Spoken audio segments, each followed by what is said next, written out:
Commencement, Dieu créa les cieux et la terre.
Atalia, il faut qu'on parle maintenant.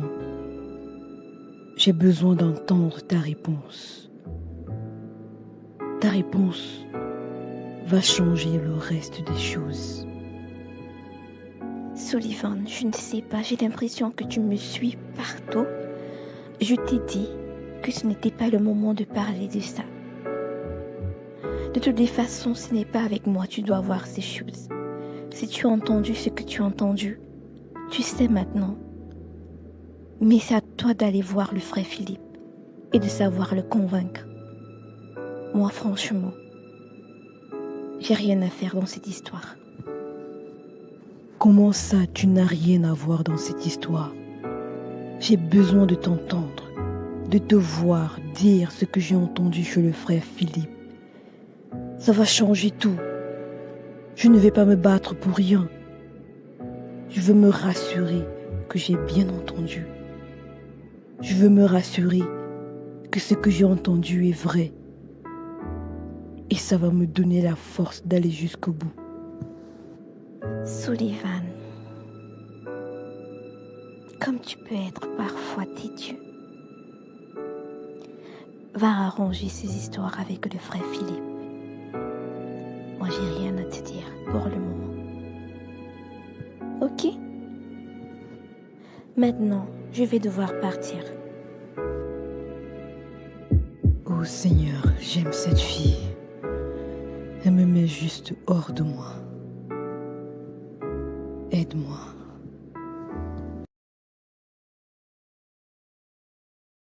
Lasma, je bénis le Seigneur de t'avoir choisi comme épouse.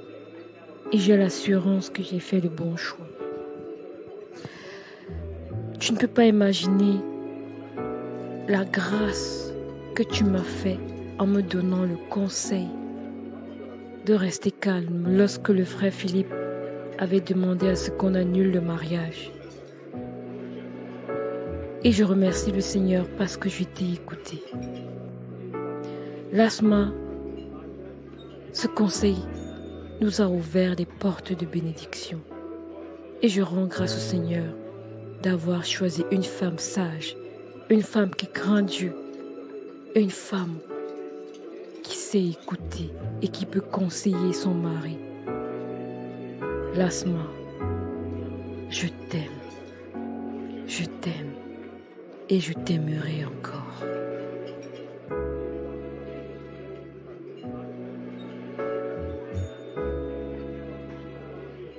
Je t'aime, Michael.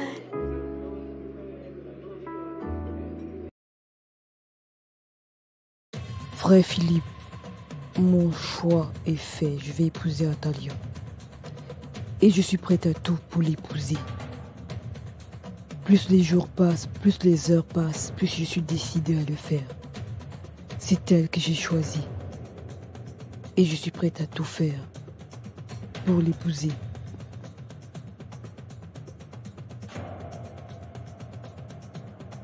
Pourquoi tu ne dis rien du tout? Sullivan,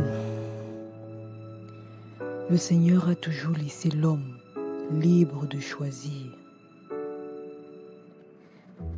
Tu as choisi.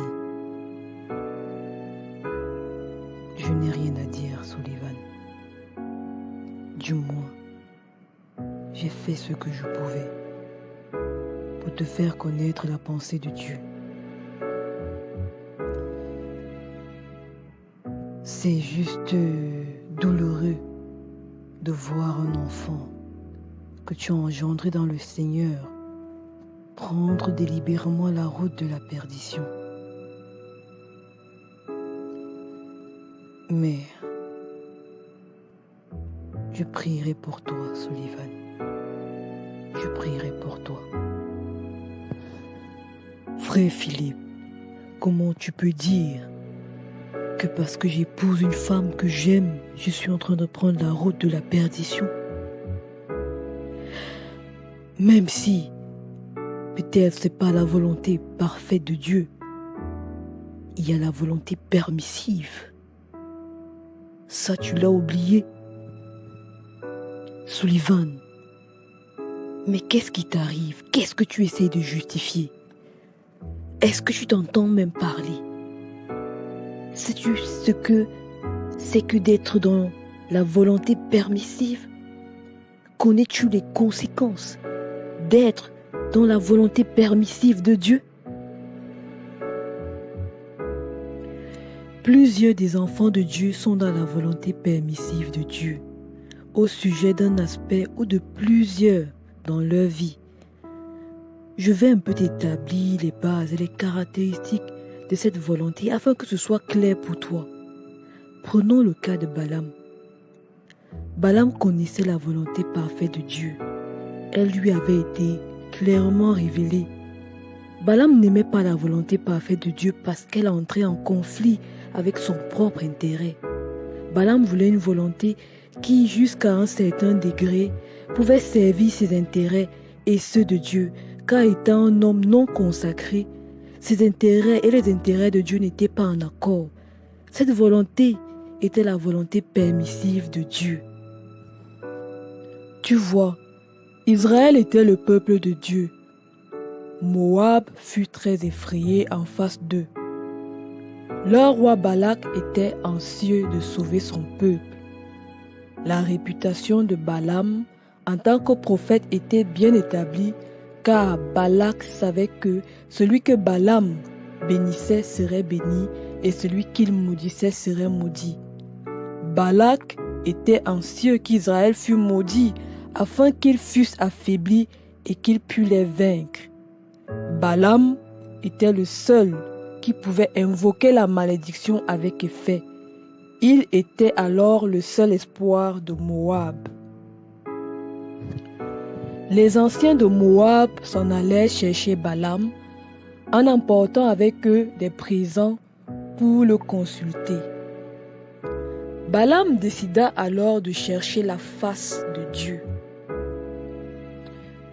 Dieu donna des instructions très claires au prophète Balaam, car il dit « Tu n'iras point avec eux, tu ne maudiras pas ce peuple, car il est béni. » Dieu dit clairement deux choses. Tu n'iras point avec eux, tu ne maudiras point ce peuple, car il est béni. Ce fut ainsi.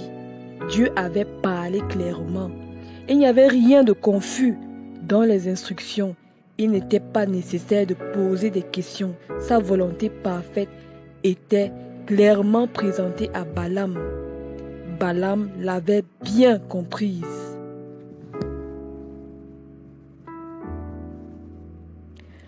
Balaam demanda à Dieu de le placer dans sa volonté permissive. Il n'était pas prêt à accepter le meilleur de Dieu. Dieu agréa sa demande car il ne force personne. Dieu permit à Balaam d'obtenir le désir de son cœur. Fais attention aux désirs de ton cœur, Sullivan, car tu les obtiendras. La conséquence de cette volonté permissive était que la communion entre Dieu et Balaam avaient été brisés. Sullivan, quand tu t'engages dans la volonté permissive de Dieu, tu perds la sensibilité spirituelle. C'est l'échec à satisfaire le cœur de Dieu. Quelqu'un peut avoir une sorte de paix dans la volonté permissive de Dieu, mais ce n'est pas la paix de Dieu. C'est plutôt une paix créée par lui-même, qui est venue parce qu'il a étouffé ou attristé le Saint-Esprit. Cela pourrait être la paix provenant du fait qu'il a insisté ou parce qu'il avait peur de la volonté de Dieu et finalement, Dieu a dit « Je ne vais plus lutter avec toi, tu peux faire comme tu veux. » Sullivan, il ne faut pas que tu en arrives à ce point où Dieu te dit « Fais comme tu veux ». C'est dangereux, Sullivan. Balaam avait reçu la volonté parfaite de Dieu. Il aurait dû y obéir. À cause d'un cœur non soumis et amoureux de la gloire et de l'honneur du monde, il opta pour la volonté permissible de Dieu et il obtint l'approbation de Dieu pour cela. Le péché dans son cœur, le désir du gain, l'avait éloigné d'une profonde communion avec Dieu, de telle manière que ses sentiments n'étaient plus comme ceux de Dieu. Tout ce qui le préoccupait était le fait que Dieu lui avait donné la permission d'aller. Il était apparemment très content dans la désobéissance, très content dans la volonté permissive de Dieu. Sullivan, je vais m'arrêter là. Comme tu as fait ton choix, je n'ai plus rien à dire.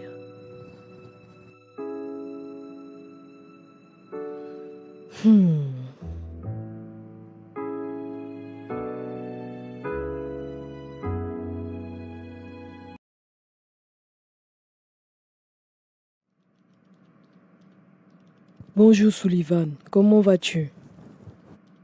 Je vais parfaitement bien, frère Philippe. Tout va bien par la grâce de Dieu. Gloire à Dieu si tout va bien. Alors dis-moi, qu'est-ce qui t'amène ici? Frère Philippe, j'aimerais commencer à fréquenter Atalia et particulièrement ce soir, j'aimerais lui faire officiellement la demande en mariage. Donc je tenais à te dire, voilà ce qui est en train de se préparer de mon côté.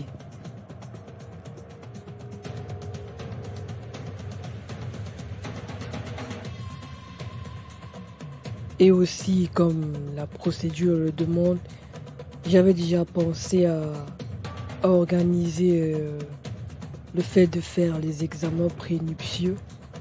Et après, je me dis, vu qu'elle travaille à l'hôpital, ce sera facile pour nous qu'elle nous arrange ça. Donc voilà.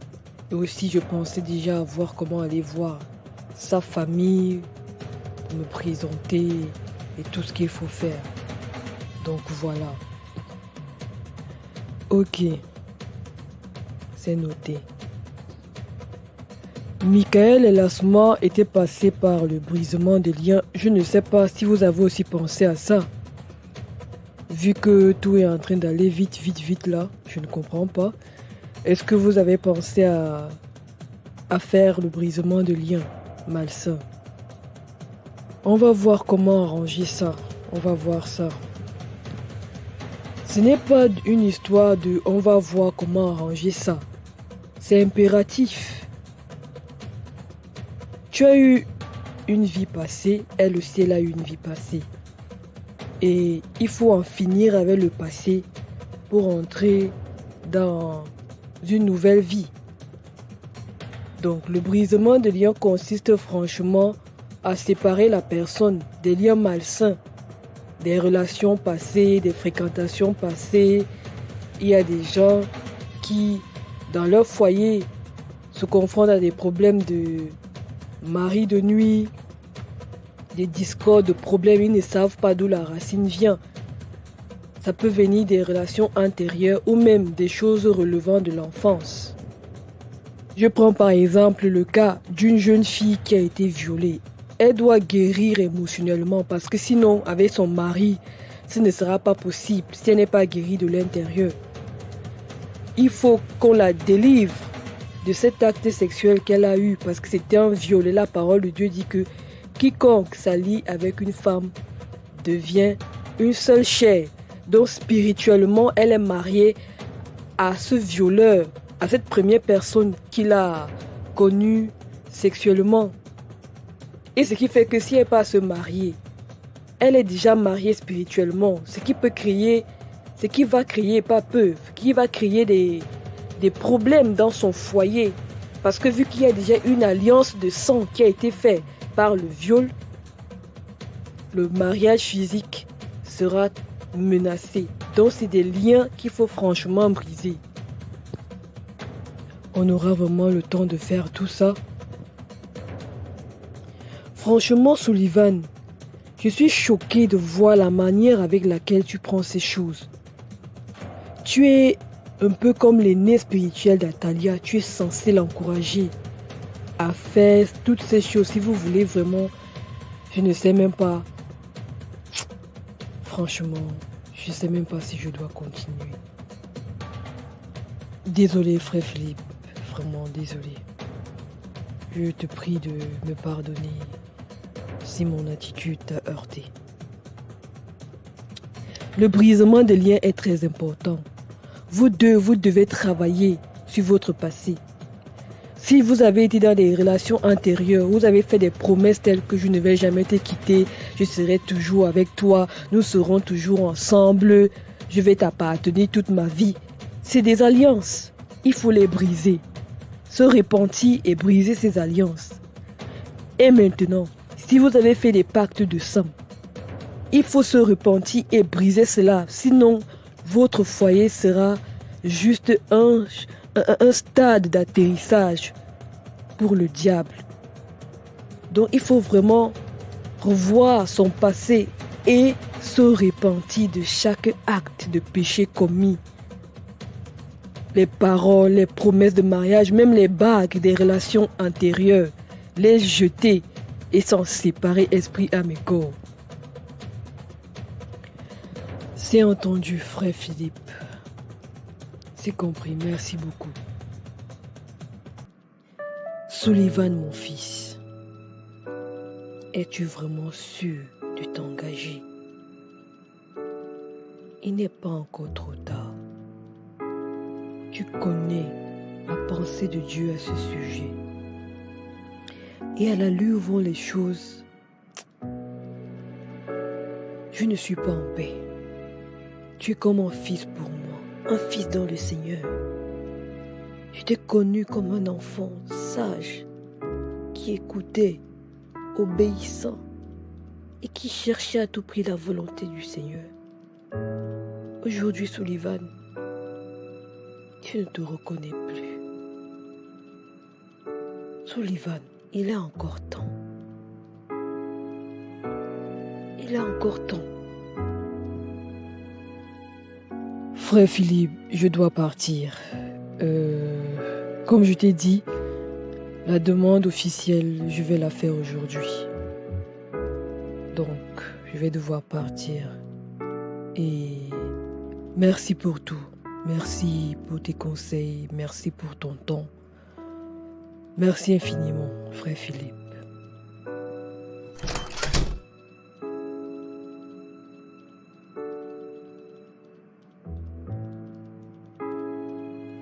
Sullivan, que fais-tu ici?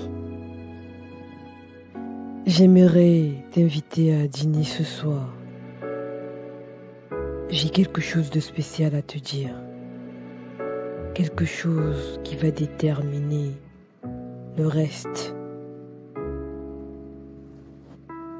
C'est quoi cette chose qui exige que j'aille à un dîner tête-à-tête avec toi?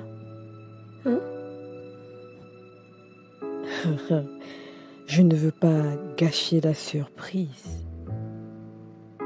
Je me réserve de la gâcher. Viens et je t'assure que tu ne seras pas déçu. Fais-moi confiance.